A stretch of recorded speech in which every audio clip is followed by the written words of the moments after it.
teguh, mantap, bukan seperti yang di bawah batu. Di bawah batu ialah manusia-manusia yang berhati pasir, manusia yang kalau diangkat kita kepai itu berderai dia punya hati. Manusia yang bila mari air halakan dia duduk satu tempat, kemudian pendirian dia berubah ke tempat yang lain. Ini manusia-manusia berhati pasir. Hak pasir duduk bawah, hak batu duduk atas. Dan sifat yang dia tunjuk apa dia?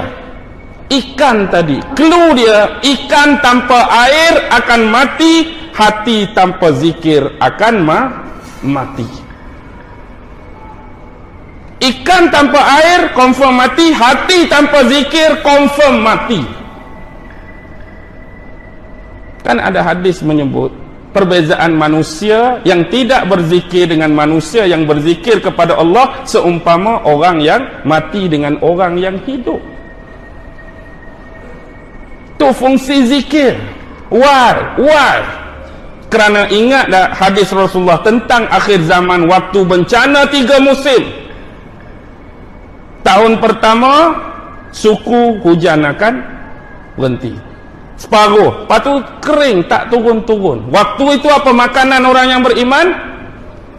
Tasbih, tahmid, zikir kepada Allah. Inilah fungsi kekuatan zikir di akhir zaman. Teknologi yang dipunyai oleh Nabi Khidir, teknologi zikir vs teknologi fikir Dajjal. Dajjal dia guna pada kita teknologi fikir, kita lawan dengan teknologi zikir. Dan kita perlu ingat, kenapa hari ini bila teknologi ini cuba diangkat, kumpulan-kumpulan inilah ditohmah, kumpulan-kumpulan inilah selalu disalah anggap, kumpulan-kumpulan inilah yang selalu suka disesatkan oleh kebanyakan orang. Kumpulan manusia-manusia yang suka berzikir, yang kita katakan hari ini tasawuf plus tarekat. Pasal apa orang nak tuju sangat? Pasal apa orang nak sesatkan sangat? Pasal apa orang nak biolkan sangat? Pasal apa orang nak flik sangat? Sebab kepentingan dia itu ada di akhir zaman. Dan musuh-musuh Islam akan cuba bermati-matian mengapi-apikan akan kekurangan dan kelemahan sistem ini. Ini Khidir dah tunjuk. Lihat, dia dinamakan Khidir, manusia yang hijau. Walaupun tak ada pati warna hijau lagi masa tu, tapi dia tetap hijau. Sebab apa? Tempat dia duduk itu ditumbuhi tumbuh-tumbuhan berwarna hijau. Dan dia bila duduk dia menghijaukan kawasan sekitar, dan bila dia berbicara dia menghijaukan hati-hati manusia lain.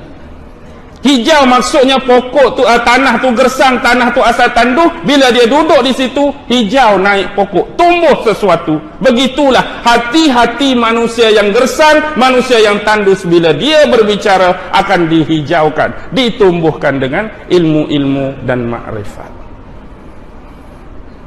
Itu Khidir. Khidirlah yang mampu mengenang serigala-serigala yang akan membahang umat-umat manusia di akhir zaman. Dialah yang akan menyelamatkan domba-domba, ternakan-ternakan ini dengan ilmu dia. Jadi nak cari ilmu, inilah dia punya pattern. Pattern yang mempunyai watak Khidir. Jadi guru ni senang ke susah? Senang ke susah? Susah. Ilmu dia bukan lagi berteraskan kitab. Tak ada kitab, tak ada kitab, tak ada kitab, tak ada kitab. Dia duduk atas batu saja. Dia ada ilmu yang tersendiri datang daripada eksternal. Eksternal mana? Atas, alam langit, alam ilahi. Digabungkan dengan pemahaman terus secara internal yang Allah bagi kepada dia, digabungkan kedua-duanya.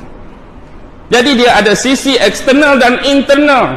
Tetapi perancangan Dajjal hari ini supaya kita nampak setiap apa yang ada atas dunia hanya sisi eksternal. Nak suruh kita nampak material, rumah besar, kereta banyak, isteri cantik, ada perniagaan tu, bangunan ni, rumah banyak. Tapi hak internal siapa yang ambil tahu sekarang?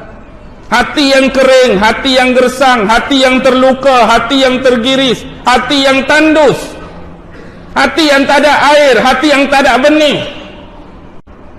Manusia-manusia gersang di akhir zaman, mereka hanya memikirkan perkara-perkara yang bersifat material dan kemewahan. Tetapi kadang-kadang bagaimana nasib saudara yang lain? Bagaimana dengan nasib hak lain? Kadang-kadang terbiar sebab kita bawa status sosial hari ini, seseorang itu, individu itu dianggap berjaya dengan penampilan-penampilan tadi. Orang tu ada rumah 3 tingkap, dianggap berjaya dalam dunia. Orang tu ada isteri cantik, dianggap bertuah. Orang tu ada kereta 4 biji, dianggap berjaya. Orang tu ada kerja yang bagus-bagus, dianggap berjaya. Orang tu gaji 20 hingga 40 ribu sebulan, berjaya. Lepas tu selain pada tu, ada di kampung-kampung, hak orang awam biasa dianggap tak berjaya. Jangan contoh